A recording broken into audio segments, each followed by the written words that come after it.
আসসালামু আলাইকুম সবাইকে, welcome back to Nisha's diary. আজকে আরও একটি ভ্লগ নিয়ে চলে এসেছি আপনাদের সাথে শেয়ার করার জন্য।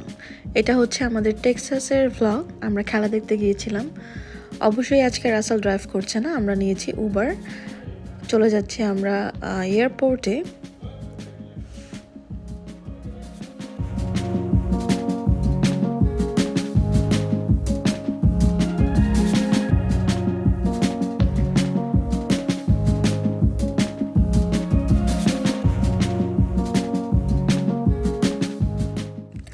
আজকে ছিল হচ্ছে গিয়ে শনিবার, তো ভার্জিনিয়া থেকে ডালাসে যেতে কিন্তু মোটামুটি সেদিন আমাদের 3 থেকে 3.5 ঘন্টার মতন লেগেছে প্লেনে।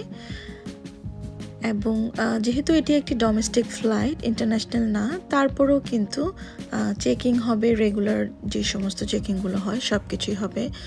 অ্যান্ড যদিও আজকে স্যাটারডে ছিল, এয়ারপোর্ট এত বেশি বিজি ছিল সেদিন, আমার মনে হচ্ছিল বিকজ যারা নাকি সবসময় জবের জন্য বা অন্য ক্ষেত্রে ফ্লাই করে থাকে, যেহেতু উইকেন্ডে সবাই কিন্তু বাসায় চলে আসতে চায়, তাই হয়তো বা খুব বেশি বিজি ছিল এয়ারপোর্ট। আর আমরা যে ফার্স্টে যে লাইনটাতে দাঁড়িয়েছিলাম সেটা ছিল ভিআইপি, বুঝতে পারিনি। তারপরে আমরা আবার স্ট্যান্ডার্ড প্যাসেঞ্জার লাইনে গিয়ে দাঁড়াতে হয়েছে। তো সেখানে যাওয়ার পর একটা জিনিস দেখলাম যে খুব বেশি চেকিং হচ্ছে। তো ওরা যেগুলো হচ্ছে সার্ভিস ডগ যেগুলো থাকে সেগুলো দিয়ে ওয়ান করে মানে চেক করছে। মানে এটা ছিল আমার চেকিং। আমি খুবই স্কেয়ার ছিলাম বিকজ আমি অনেক ভয় পাই। তো 1 বাই 1 যে দেখতে পাচ্ছেন 1 বাই 1 চেকিং করছে ডগ দিয়ে। তো আই ডোন্ট নো, মেবি কোনো ইনফরমেশন ছিল ওর কিছু একটা। তো সবাইকে খুব ভালোভাবে চেকিং করা হচ্ছিল। তারপরে আমরা চলে গেলাম হচ্ছে আমাদের টার্মিনালে। ওখানে এখন আমাদের প্লেনের জন্য ওয়েট করতে হবে। ডোমেস্টিক ফ্লাইটের প্লেনগুলো কিন্তু মানে সারাক্ষণ যাতায়াতের মধ্যেই থাকে, আসছে যাচ্ছে। তো আমরা কিন্তু সকালে ব্রেকফাস্ট করিনি, তো চিকফিলে থেকে হালকা পাতলা ব্রেকফাস্ট করে নেব। আমি নিয়েছিলাম হ্যাশ ব্রাউন। তারপরে হচ্ছে গিয়ে আরও কিছুক্ষণ ওয়েট করতে হবে বিকজ বলেছিলাম যে ডোমেস্টিক ফ্লাইটের প্লেনগুলো শুধু আসা যাওয়ার মধ্যে দিয়েই থাকে। তো সামনে যে প্লেনটা ছিল এটাই হচ্ছে আমাদের প্লেন। তো আমরা এখন ওয়েট করছি, আর 10 মিনিটের মধ্যেই হয়তো আমরা প্লেনে উঠে যাব।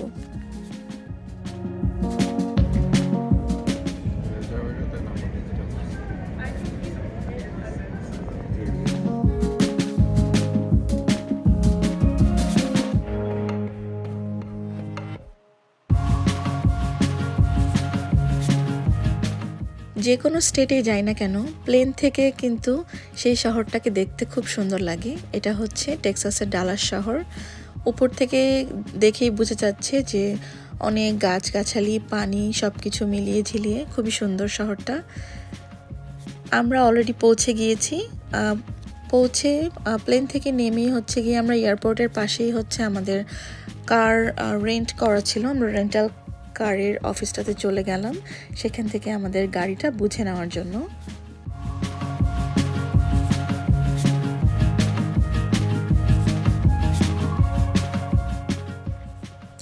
আনফর্চুনেটলি আমরা যে কারটা বুকিং দিয়েছিলাম অনলাইনে সেটা অ্যাভেলেবেল ছিল না। দেন ওরা আমাদেরকে BMW দেখালো, বাট রাসেলের সেটা পছন্দ হয়নি। অ্যান্ড দেন আমরা এই গাড়িটা নিলাম। তারপরে হচ্ছে গিয়ে আমরা যেহেতু আজ সেখানে স্টে করব না, একদিন থাকবো, তারপরের দিন সকালে আমরা চলে আসব। তাই আমরা জাস্ট কোনো রকম যাতায়াতের জন্য আমাদের কার একটা দরকার ছিল, যেহেতু সেরকম কোথাও ঘোরা হবে না, কারণ সময় নেই। তো লেটস সি।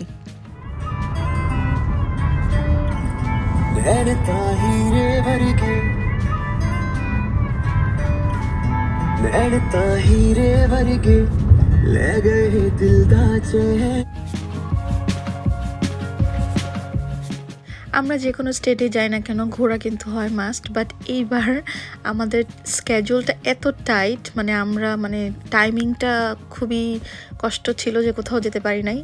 তো ক্ষুধা লেগে গেছিলো। ফার্স্টে আমরা চলে গেলাম, কাছাকাছি একটা ছিল শার্লিমার সুপার রেস্টুরেন্টে, বিকজ আমরা যেহেতু এই স্টেটে ফার্স্ট টাইম, তো জানি না কোথায় কি। তো এখানে অনেকগুলো লোকদের দেখা যাচ্ছিল। এরা কিন্তু সবাই ছিল হচ্ছে জার্নালিস্ট, আমাদের বাংলাদেশের প্রত্যেকটা চ্যানেল থেকে এসেছে। তো সবাই এই রেস্টুরেন্টটাতেই খেতে এসেছে। রেস্টুরেন্টে আমরা আসলে দেখেছিলাম অনলাইনে রিভিউ মোটামুটি ঠিক আছে, বাট খাবার না খুব বেশি একটা মজা না। যতটুকু আমি খেয়ে দেখলাম খুব বেশি ভালো লাগে নাই, বাট এনিওয়ে কিছু করার ছিল না, বিকজ এখন আমরা খাওয়া দাওয়া এখান থেকে শেষ করে একদম সরাসরি চলে যাব হচ্ছে গিয়ে স্টেডিয়ামে।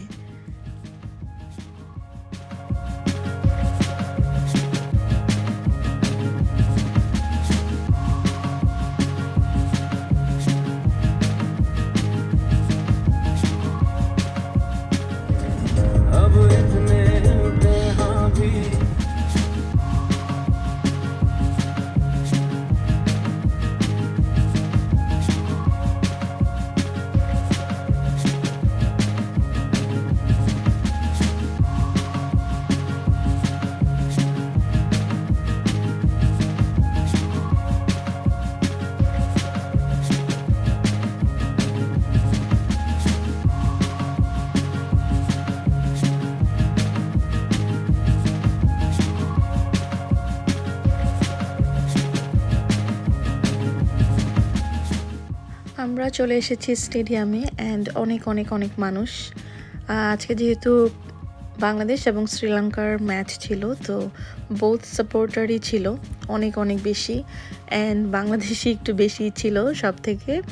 তাছাড়া এটা হচ্ছে আমার লাইফের কোনো ম্যাচ, মানে একদম কাছাকাছি স্টেডিয়ামে বসে কোনো ম্যাচ দেখা, কেননা কয়েকদিন আগে যেটা গিয়েছিলাম সেটা ছিল প্র্যাকটিস ম্যাচ, আজকেরটা হচ্ছে একদম ইন্টারন্যাশনালি কোনো একটা ম্যাচ আমি দেখবো সামনাসামনি। দ্য গুড থিং ইজ আমরা কিন্তু জিতেও গিয়েছি, তো এই ম্যাচটাতে বাংলাদেশ জিতেছিল, তো খুব ভালো লেগেছে আসলে। সাপোর্টাররা যখন বেশি সাপোর্ট করে আর ক্রাউডটা খুব বেশি চিল্লাচিল্লি, মানে ইটস রিয়েলি রিয়েলি সামনাসামনি না দেখলে আসলে এটা বলার মতো না। তো যারা অ্যাকচুয়ালি লাইক করে ক্রিকেট বা ক্রিকেট লাভার যারা আছে, যেরকম রাসেল, ও তো লাইক এত এক্সাইটেড হয়েছিল খুব, মানে ভিডিওতে আছে একটু একটু দেখা যাবে। So let's watch the video.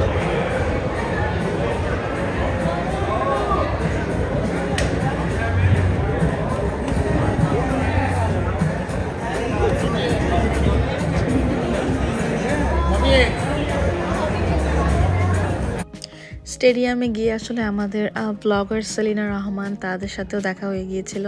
তারা ফুল ফ্যামিলি প্লাস আরও যারা অন্তলি ফ্যামিলি, এবং তার আরেকজন আছে, কিছু একটা নাম আমার মনে আসছে না এখন, ওনাদের সবাইকেই দেখলাম। তারা ফুল ফ্যামিলি দেখতে এসেছে খেলা, বিকজ যেহেতু এটা তাদের শহরেই হয়েছিল। তো স্টেডিয়ামটা কিন্তু খুব সুন্দর ছিল একদম।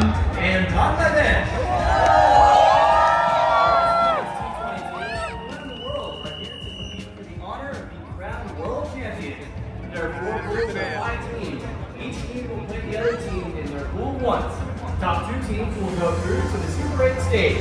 Top 4 teams in the Super 8 stage will then go on to the sudden death round of the semifinals. Keep up to date with what's happening across the ICC.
So ম্যাচটা কিন্তু আমরা জিতে গিয়েছি এবং সবথেকে গুড থিং হচ্ছে এই যে ওরা সবার সাথে দেখা করতে আসবে একটু পরেই।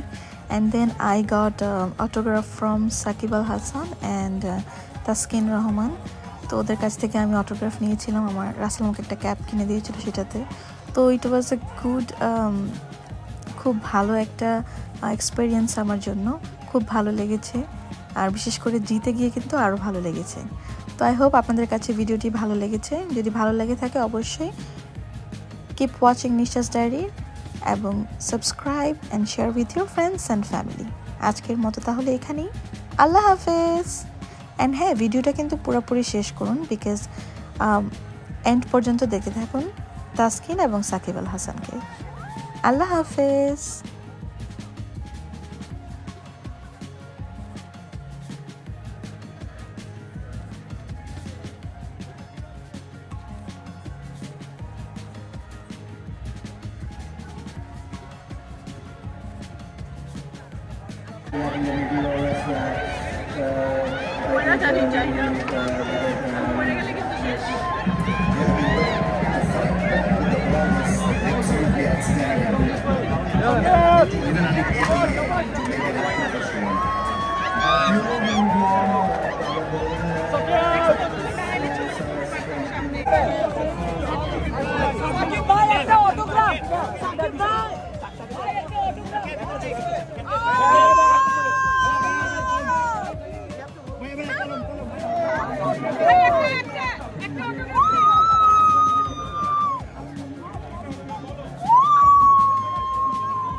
Taskin bhai, একটা autograph please.